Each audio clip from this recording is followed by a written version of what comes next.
This is your Monex Metals Market Update with Mike Maroney.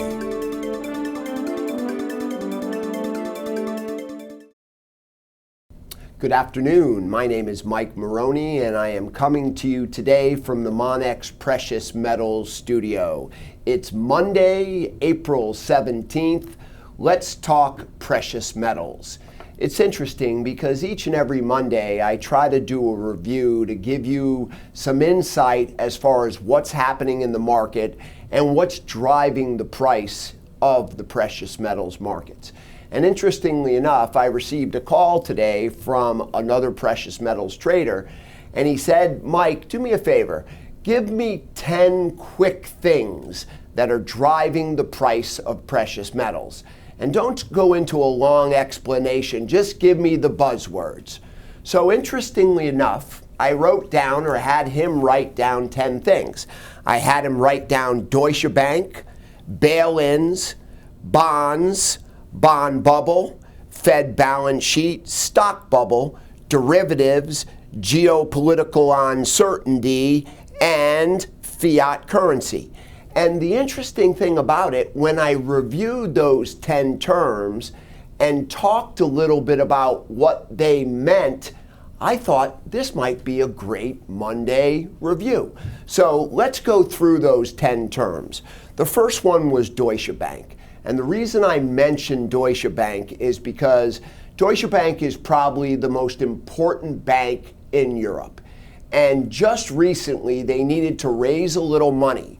So what they did is they created a situation where if you own 2 shares of Deutsche Bank, you could now buy 1 more share at a 35% discount to the market. Now, if you know anything about stocks, inevitably what happens if this takes place is it dilutes the stock and it drives the price down. So sure enough, what we've seen in the Deutsche Bank shares is they've dropped from 21 all the way down to 16. But that's not even the important part. The important part is this is the most important bank in Europe. And for any reason whatsoever, if Deutsche Bank were to go down, we have absolute risk as far as the daisy chain of connectivity in the derivative market, which will make Lehman Brothers look like a small event. Now, the next one was bail-ins. He said, bail-ins? What's bail-ins? Well, in 2010, as part of the Dodd-Frank bill, what we've done now is created a situation where the government won't bail out banks anymore. We're going to see bail-ins. And what that means is if you have money in the bank and more money than the small amount that's insured by the FDIC, then instead of having money in the bank, you will become a stockholder of the bank because it will have bailed in. So the bank doesn't have to pay you back the money you have. They'll just issue stock in the bank, which is obviously having problems and potentially could also be worthless. So here we have the Deutsche Bank issue and we have bail-ins. Then the next one was bonds, treasury. And the big event in that is we are seeing faster selling of U.S. Treasury bonds by foreign governments than any other time in history, where we've always known that the rest of the world holds on to our paper. Now what they're doing is selling it faster than any other time in history. Now, of course, it's because for 2 reasons. 1, they're a little bit scared, or 2, they realize if interest rates are going up, what does that do to bond prices? It pushes the price of bonds down. So it would make sense for them to sell. But here's the kicker. The kicker is we have a massive amount of debt. If we can't sell bonds and raise money, what happens is we go broke. So very scary. Then I put down the April 28th. Now, we all know April 28th of this month is the deadline as far as the debt ceiling is concerned. What does that mean? If our government players can't get together and figure out how to pass a bill, in essence, we're going to see a government shutdown. Now, that's not good as far as the faith of the rest of the world is concerned. And interestingly enough, we were 3 weeks away, and what happened? They went on a 2-week vacation. So we're going to have 1 week come the 21st to get that squared away. Otherwise, we could see a government shutdown here in the U.S. Then I wrote down bond bubble. If you look at bonds across the board, not just government treasury bonds, I'm talking about a 40-year bull market. And we have trillions of dollars of bonds being held by investors everywhere. If the bond bull market is over, going all the way back 40 years, what is going to happen to that money? Where is that money going to go? It makes sense that a good portion of that money, a certain percentage, is going to go into safe haven assets. And that's why gold and silver makes a lot of sense right now. Then the next one I wrote down was stock bubble. Interestingly enough, what we look at as far as valuations are concerned with the U.S. stock market is there's all sorts of barometers. But let's use a simple one. Let's go back to 2001, 2002, and that was the tech bubble. And we all remember that. If you put .com in front of anything, you basically had a company that was worth $1 billion or $2 billion.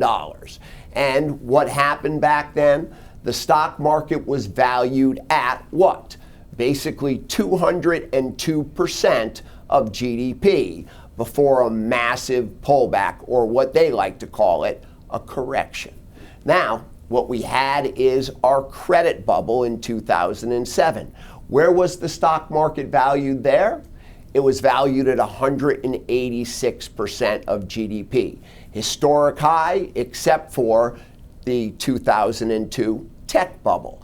And we all know what happened between 2007 and 2009 as the S&P dropped all the way down to that spooky number of 666.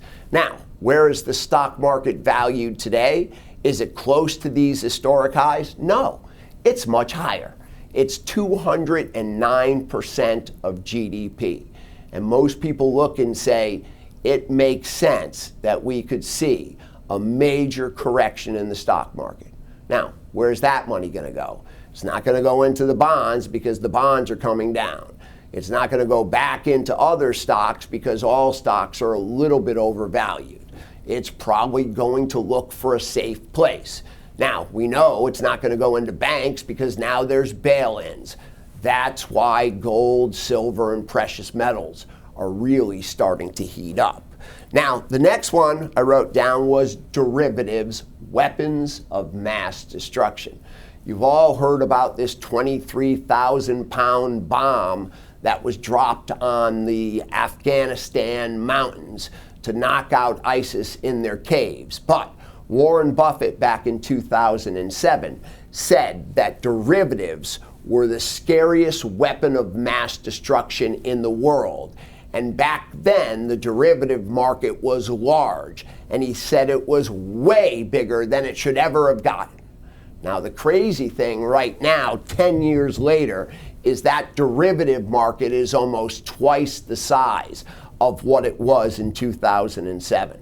And we all know if the government didn't bail out AIG, as far as the derivatives were concerned, we were literally on the brink of seeing banks close, ATMs shut off, and the world economy could have been in a very scary place.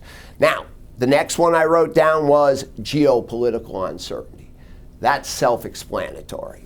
We have a crazy little guy over in North Korea trying to shoot off missiles. Couldn't even get one off the pad this weekend.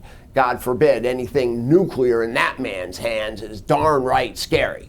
Now we have a president that's testing out these cave bombs, dropping them over in Afghanistan, trying to scare the little guy in North Korea. And now we have 2 more battle groups headed over to North Korea. Is this just some geopolitical flexing, or are we about to see a major event?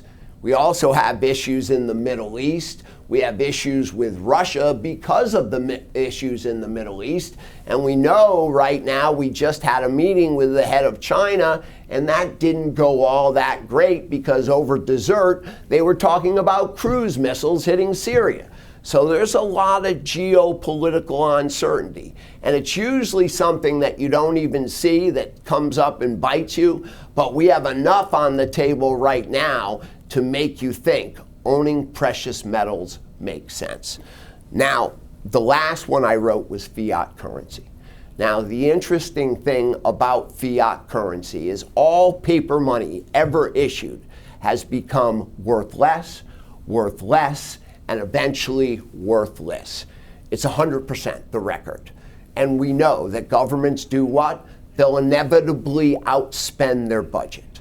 So, would you rather have paper money in this type of environment, or would you like to own the one form of money that has stood the test of time? And that is gold. The trend is your friend, and gold and silver and the precious metals are moving up. Give us a call so we can talk about your portfolio today. Thank you.